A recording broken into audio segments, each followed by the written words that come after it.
Welcome back to On the Trail of Science, Tracks and Trajectories, the podcast where we explore the remarkable journeys of individuals navigating crossroads of science, conservation, and personal growth. I am your host, Zing, and today we are diving into a story that's beautifully intertwined passion for the natural world, academic perseverance, and the exciting leap from the classroom into the field.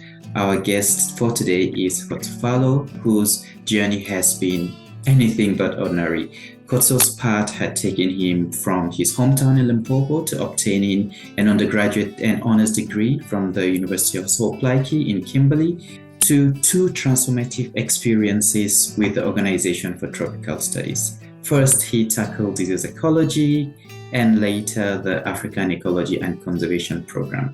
Khotso's story is one that deeply intertwines with that of OTS, an institution that is not only known for its cutting-edge research and education, but also for its commitment to giving back to the communities it serves.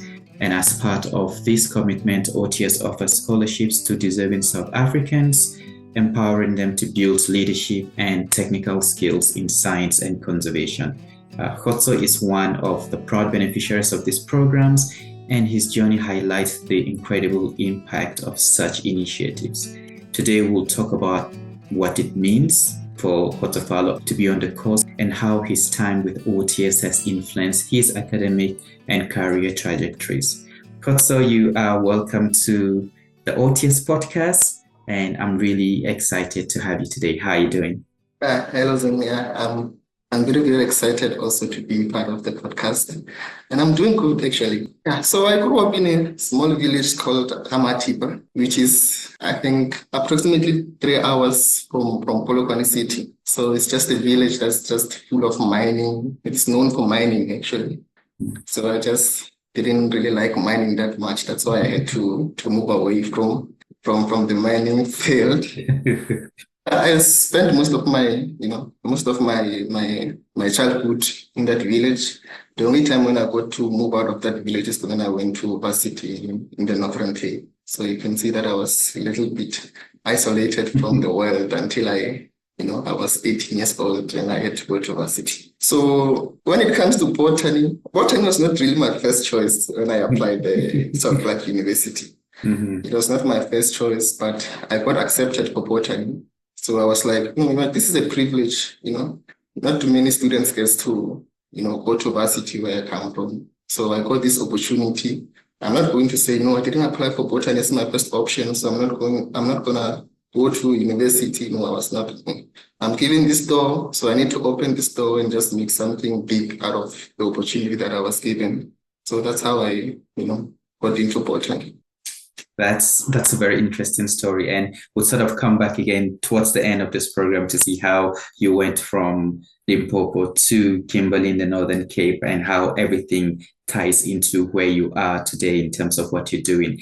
So you went from Salt Lake University to OTS. What really motivated you to take this dive into not just one, but two OTS courses? How did you hear about these programs and what made you take this leap? So when I graduated from Salt Lake University for my honors, I did not really know about OTS. So after graduating, I had to go home. And so during my stay at home, I got a text from Dr. Muzuba. So she sent me the advert for the disease ecology program. She was my honors supervisor, so she sent me the advert and she was like, tell me if you're interested and I'll recommend you. I was like, after reading the advert, it sounded so perfect and I was like, I'm going to learn a lot here. So I was like, I'm very, very interested. And then I had to send the required documents to Dr. Lizel because she was the coordinator for that program. And I got the spot, and that was for the disease ecology part. And for the African Ecology and Conservation, after the disease ecology, I had to go back home, By then I was busy working with my brother, some piece jobs here and there, getting some income and all. And then I got a text also from Lizel saying that they have a spot for a South African student. And if I'm interested, I can send the required documents, the CVs and the motivations and everything. And I did that and I came back for the second program. So that's how I got to That's how I knew about OTS. And just for the benefits of our listeners, this is Ecology is one of the courses, the short courses that OTS offers in the summer. It runs for 6 weeks and it's a field practicum, while the AEC, or the African Ecology and Conservation course, runs for a full semester at Skukuza. So Kgotsofalo is one of the few who has had a taste of both our summer courses as well as the full semester one. Kgotso, back to you.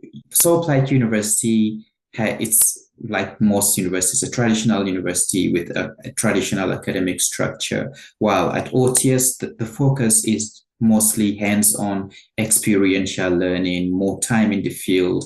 How, looking at these two sort of approaches to learning, how did the transition between these two styles of education impact on your growth as a student and a researcher that you are now?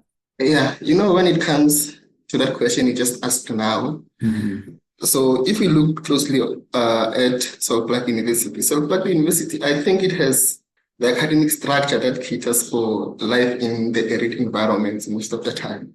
So looking at the fact that I did my undergrad there and I did my honors there, I just had knowledge about life in arid environments. So it became a little bit difficult when I had to move away from the Northern Cape and come to the savannas, because all the examples that we've been using in the classroom, they were all life in arid environments most of the time. So I think that joining OTS really helped me a lot, because now I was exposed to different systems, like the savannas, I had to go to the Finbos, I had to go to the Cedarburg. So I feel like I've grown as a student and as a researcher, because I got introduced to different systems aside from the arid region of the Northern Cape. So it really helped me to grow as a student and as a researcher, because I was exposed to different systems. So that's how I think it really helped me to grow as a student and a researcher. Okay, now let's try to get some of your memories out in the field. You mentioned during the AEC you spent time in the savannah, you were in the Western Cape where you spent time in the marine environment, you were in the Finbos, you went up to, you moved around essentially the whole country over the semester that you spent during AEC. Now, can you share if you have one standout research moment or a discovery that, either challenged you or surprised you? And how did that sort of influence your understanding of conservation in South Africa?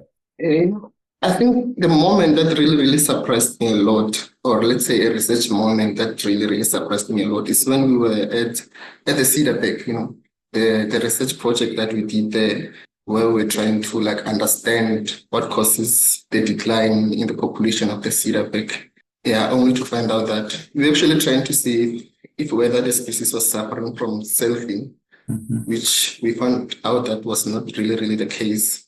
I think that's the moment that I found results that I was very excited, like a research moment that I was very excited, because that species it's endangered. So having to be part of people who do research on it and come out with results that can lead to further studies on the species, I think that's the moment that really stands out for me. I could feel the researcher in me, or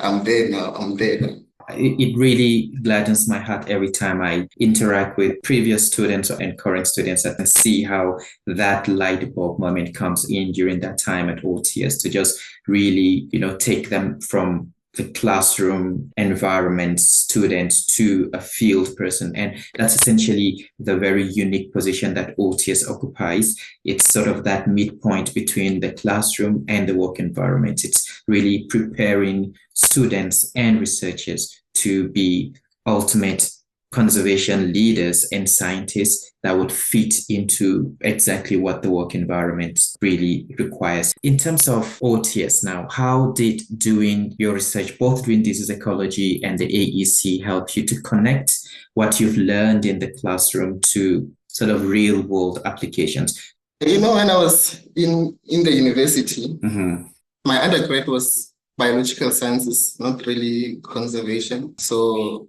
I only started doing like knowing more about conservation when I came to OTS. I actually thought that I was just going to do something to do with biological sciences, but once I came to OTS and started working on conservation and just learning how conservation can actually empower the communities, especially in the Limpopo region, mostly because that's where I'm from. So I would definitely say that instead of focusing like too much on the biological sciences, currently I want to do something that, helps the community as a whole, to conserve the biodiversity for the people, because that's actually what we do here at Sanbi. Yeah, so I think, I'm into conservation now because I just want to see myself helping, people who, because many people, they get to see some environmental issues, they don't have any idea what's happening. So, I think conservation is what stands out to me now. Now let's try to unpack some cultural dynamics at OTS.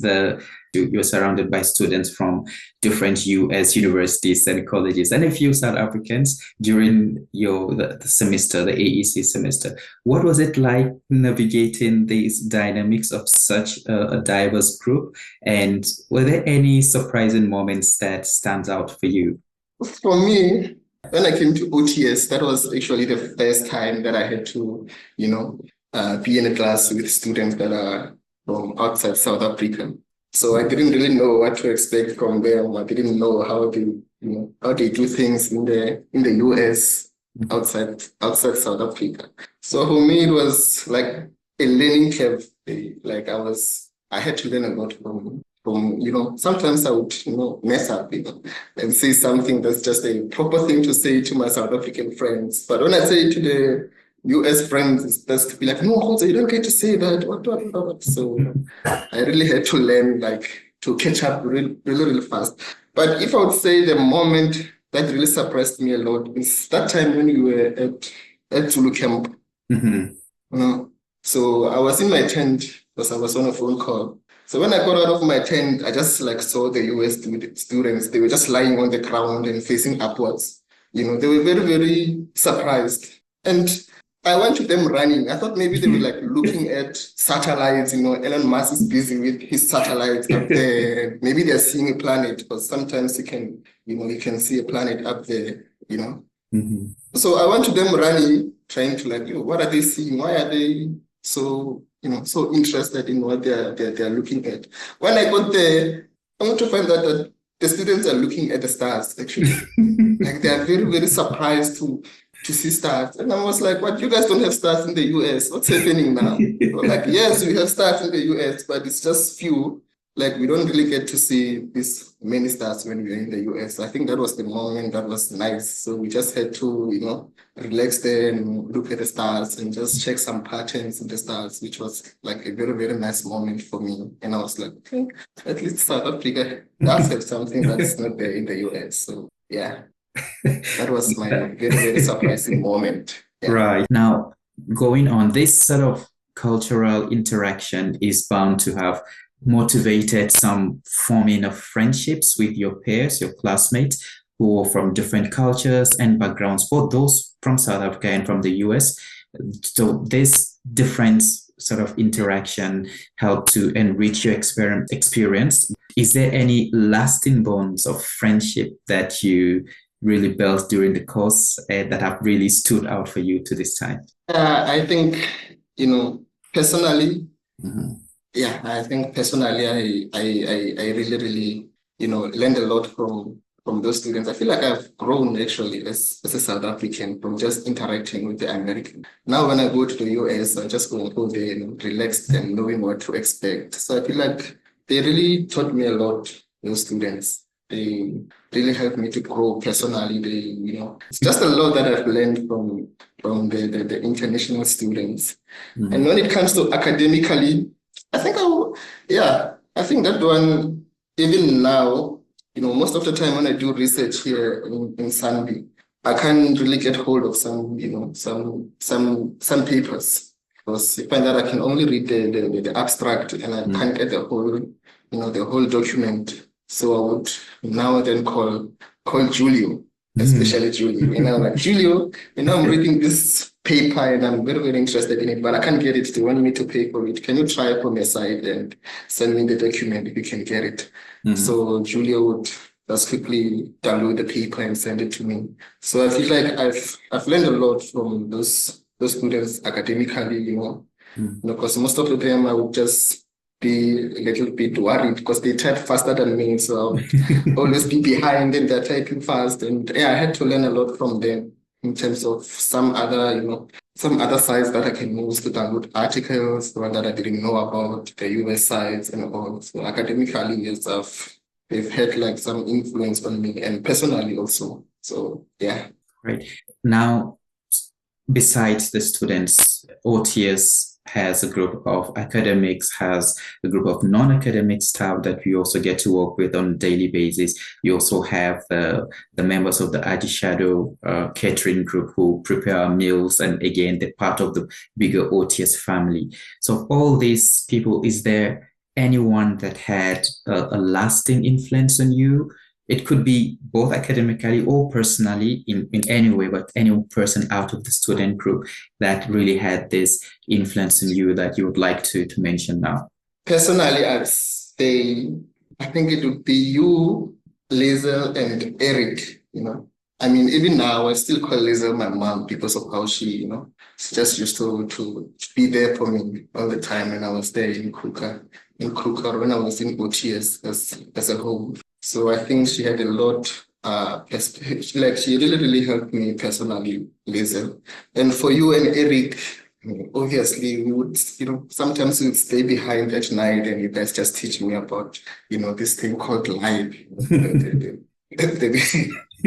great way of approaching life. And you just tell me stories and you just really changed, how I see things out there. And I really appreciate that a lot. And when it comes to the academics, I'd say you and Lizel, again, I would definitely mention you guys again. I'm sort of mentioning you a couple of times just that you've just been there. So yeah, even now when I'm writing something, in my mind, I would sometimes think, what would Zing say in this case? How would he put the words together so that they make sense?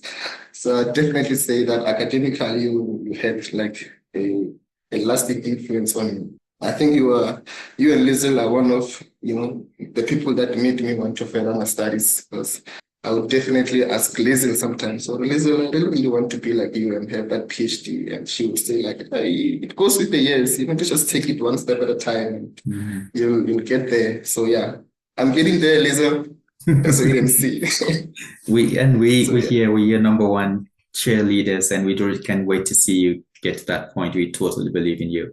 Now, you currently are working with the South African National Biodiversity Institute, SANBI, and you've secured an internship while you were still doing the AEC course, and even having to start on your very first day at SANBI, the day you were finishing at OTS.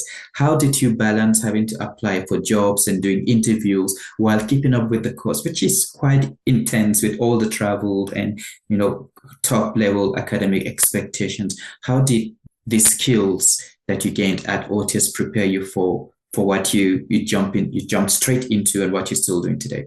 When it comes to applying for jobs, I'm someone who's always on my phone most of the time. I think that's what the other students would sometimes say, relax, just be with us for a little bit, don't focus on anything. But that's what I've been doing most of the time, just scrolling. Because I'm in Kruger, it's like, I can just move around and, look for jobs. I can only depend on my phone. So most of the time I would scroll on my phone, look for, for opportunities, for jobs. So I'll definitely do that when I was with the other students. Just scroll through my phone and look for the opportunities. One of SANBI. I've always wanted this. So once I saw that they actually had a post, they published the internships. Yeah, I would stay behind. When they go to sleep at night, I would just dedicate 1 hour, 30 minutes of my time, and I sit there on the couch and start writing some motivation and fixing my CVs and all that when they sleep. Just take like 1 hour, 30 minutes, go to the couch and start typing and applying. That's how I managed to apply for the jobs and doing the interviews. So luckily the interviews took place when we were at Hamakuya. So when we were at Hamak, we were doing our homestays. So yeah, I think academically things were a little bit relaxed because we were doing our homestays. So I had enough time to prepare for the interviews and also take the interviews, because I believe for those children there at Hamakui, I'm just a normal person to them. So the attention was not really that much like on me. So when they're busy playing with the US students, they're playing soccer and everything, I'll just excuse myself and prepare for the interview. And yeah, and then I took the interview when I was there. Just went to the run doubles and took the interview, and it worked. So things were just flowing for me. So what's a typical day like for you at Sunby? At Sunby, so the position that I applied for is in the Office of Research. So there are two offices. There are those that focus on eradication and all. And in my office, we focus mostly on doing research. So it's basically what we've been doing there at OTS. I think every aspect of OTS, it's what's happening to me right now, because go to the field, we collect data, how these alien invasive species have like an influence on microinvertebrates, how it has impact on ground surface invertebrates. Go, you collect pitfall traps, come back to the herbarium, because we use the herbarium here. So when you get here, you need to start sorting. You need to watch the insects, sort them. And luckily, when it comes to identification, because Sunby is like a broad, organization. So at OTS, we would, identify them ourselves. But here we have the privilege of just, sorting them, and we deliver them in Pretoria, where they will identify them for us. And then after that, we also do presentations, like a lot. We go to University of Limpopo, we host some workshops, we do a lot of presentations. So you can see everything that was happening at OTS, it's actually happening to me, from data collection to writing something down and presenting your results. So yeah, I think that's what happens to me here. Now, I mentioned earlier and at the beginning that OTS consistently gives scholarship to many South African students like you who would want to attend OTS. What advice would you give them? Yeah, I would definitely advise them to go for OTS. Yes, if they just graduated, I'm very, very sure they're tired of those heavy lectures in class. So come, let's go to OTS and just gain, some practical experience and gain some new, skills. Field work skills and presentation skills, writing skills, all of them. If you want them, OTS is where you're going to find them. So I feel like before you go to work as a researcher, I feel like it's a must for you to pass by OTS. Pass by OTS and learn these skills. And so I'll definitely advise them to attend OTS courses. And right now, to finally close this session, I just have a couple of rapid fun questions for you.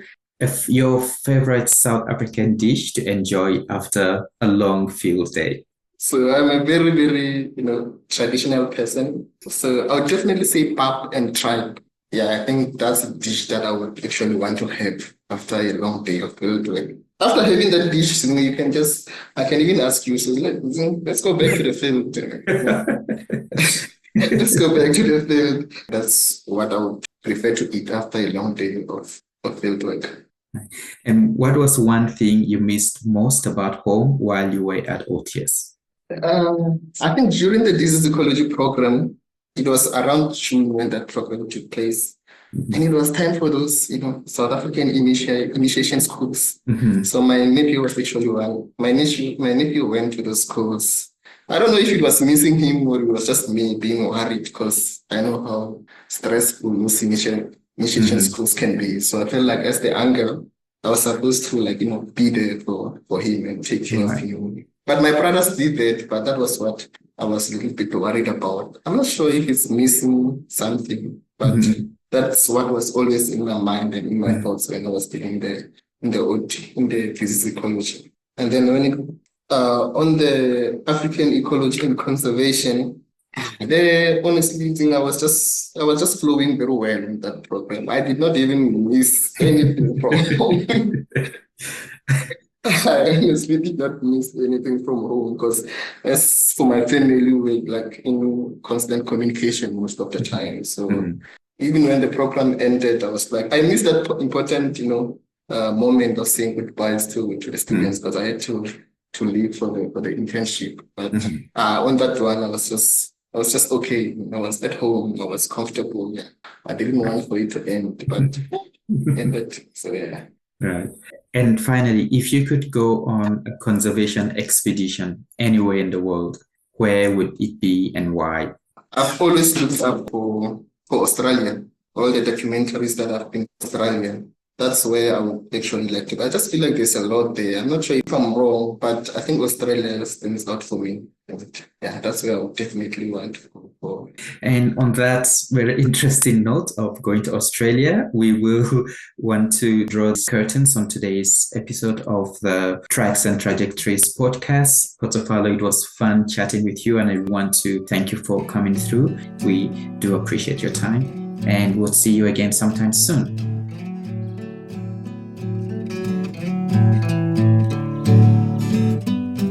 If you enjoyed this episode, please subscribe and share it with others who care about science, conservation, and the natural world, or with any prospective students who will benefit from the OTS experience. Do follow us on our social media with OTS Abroad on Instagram and Tropical Studies on Facebook. You can also send us an email to podcast@tropicalstudies.org. Remember, each one of us has a part to play in preserving these incredible environments. If you're an OTS alum or you're part of the OTS family with stories to tell, we would love to hear from you. Reach out and be part of the podcast. Until next time, keep exploring, and we'll see you back here on the Trail of Science, Tracks and Trajectories for more amazing